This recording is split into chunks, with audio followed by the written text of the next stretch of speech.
Hey guys, this is an antique GE ceiling fan. When we talk about a Casablanca Zephyr or any other fan having GE vents, this is why. This is what we're talking about. This is where these vents originated. And I would say that all the other GE vent fans are a copy of this, but really all the other GE vent fans are a copy of the Casablanca Zephyr, which is a copy of this.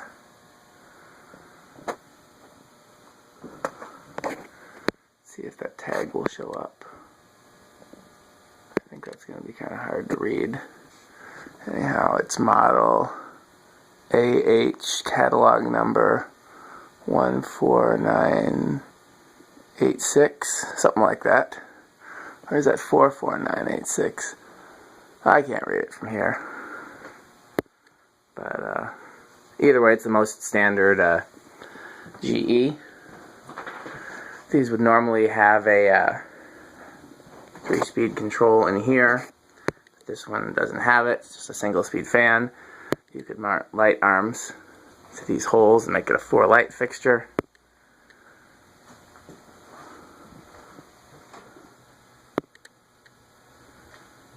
There's no current rating on it. It should draw in the neighborhood of 2 amps. So turn the amp meter on. Let's start. Oh wow, I think it started moving at 5. Let's try that again. 5.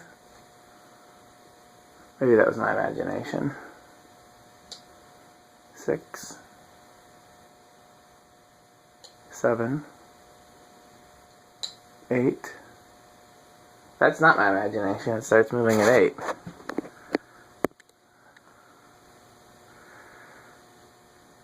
The 60-inch Dayton doesn't start until 8.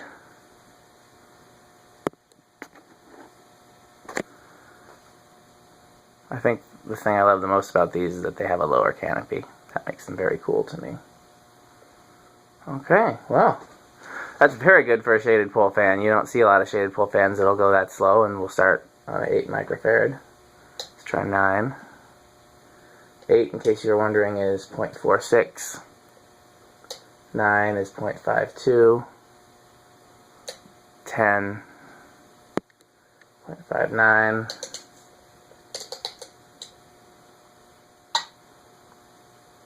11, 0.57. 12 is 0.64. So if I were to use it with a 8, 12, 20 control, this would be my medium low. Not a big difference from low.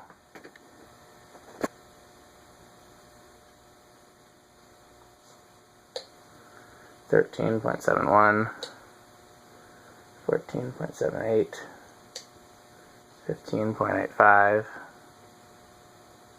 Well, this is impressive. 16.94, 17, 1 amp, 18, 1.09, 19, 1.18, 20, 1.27. So again, if I were to use it with the 8, 12, 20 control, this would be your medium high. It's a pretty slow medium high.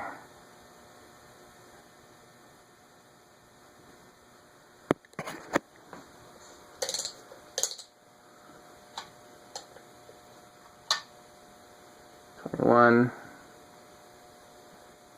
22, 23, 24, 25, 1.73,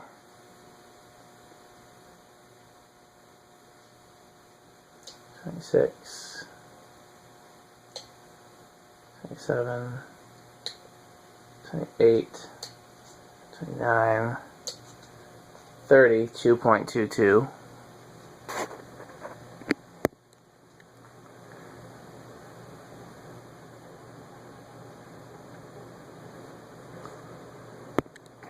big jump there.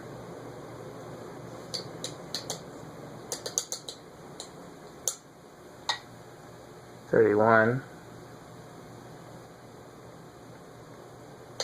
32,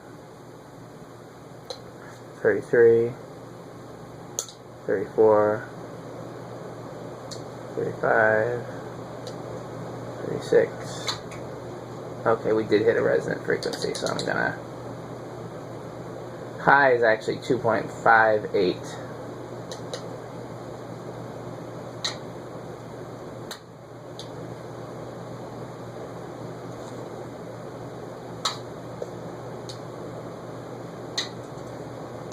.34 is the magic number. Can't go over 34. Can't stand up underneath it. It's too long of a down rod. It's a pretty good air mover. I mean, obviously it's a good air mover, but to me, it's not like doing anything that a K55 fan wouldn't do. Some of these antiques, like the Westinghouse Sidewinders, I don't know. Yeah, it's more, if anything, it's as much as the most powerful K55 type or later, like Hunter Original that we've tested. It might be more. It's a strong breeze back here. It's closing in on some of the better industrials from that distance. It's probably at 56-inch gold line territory, not at 60-inch. It's definitely not Sidewinder territory either, but it's a good, strong fan.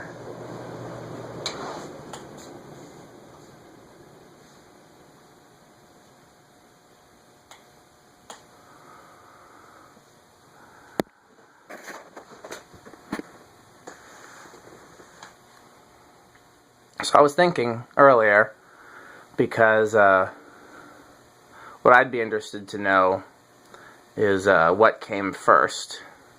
This, the Emerson Longnose, or whatever Hunter variant became the original. Because they're all basically the same design. Like, they're the first non-ornate, non-hatbox type fans. I guess R&M also had the Type H and the Type, there's another one. R&M Type H I really want, by the way. One of these days I need to get one of those. But yeah, that's, I'm curious, because they're all the same basic design, so someone kind of copied somebody else there, and I'm curious who came first. This, or the Longnose, or the R&M, whatever R&M variation. I'll just say Type H, but there's a few different variations, whichever one of those. Or Hunter with the C17 or C18 or whatever came first with them.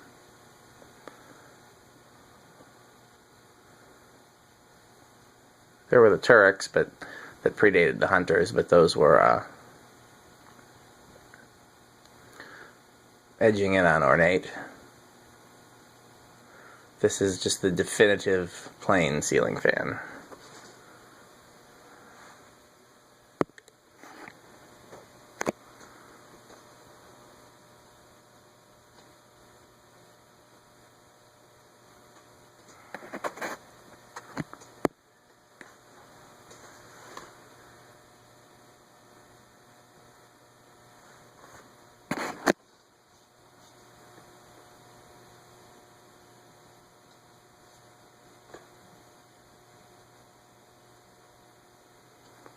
These blades are very thick too. I don't know if they're original or if they're reproductions.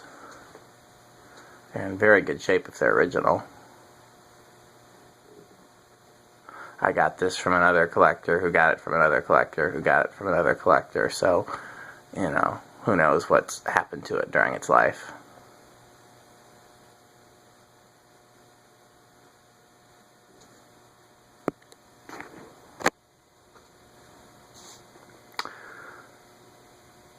Okay, let's try it with solid state control. Right now we're at 0.13.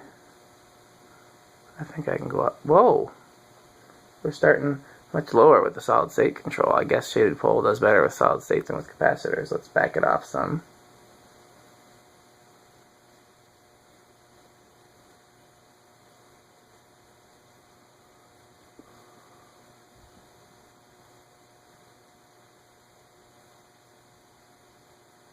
We're up to 0.26, 0.27, 0.28.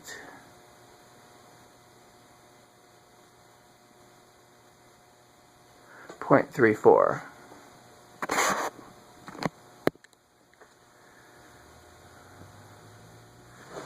That's a lot lower than the starting current when using a capacitor.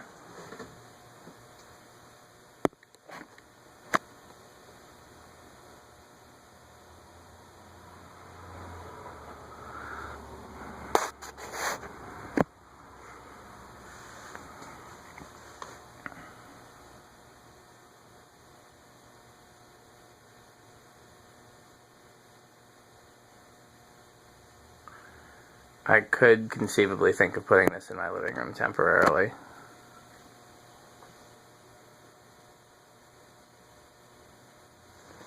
Okay, let's do 1/8 of a turn brings it to 0.44, which shouldn't be much of a difference. 1/8 of a turn brings us to 0.85. So far silent. That's how slow it's going, and it's drawing almost an amp. Shaded pole is insane. 1.45.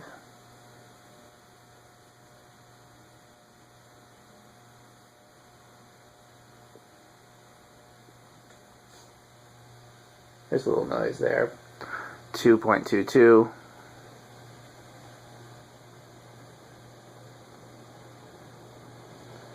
And then high.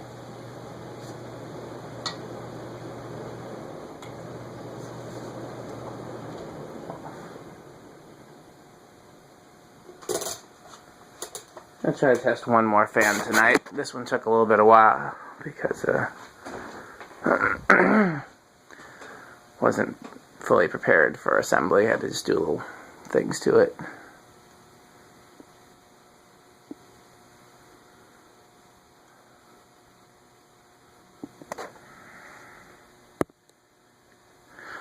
So yeah, for those of you who don't know, now you know. GE vents. This is why they're called GE vents. It'd be interesting to talk to the person who designed the casting. I'm sure they're long gone, but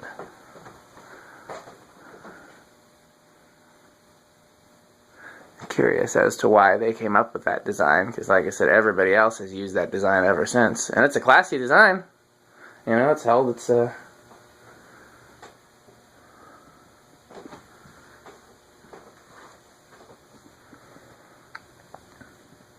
it's got to be the most copied ceiling fan design. I would say after that would be the fern leaf, because every company had some variation of Victorian at some point.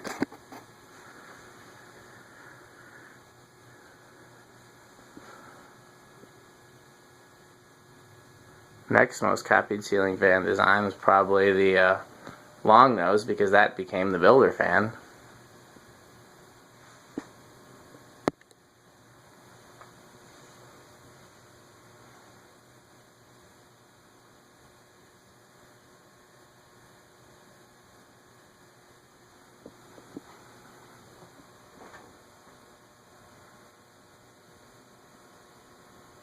My favorite thing about this is that it has a lower canopy. I think I've said that already.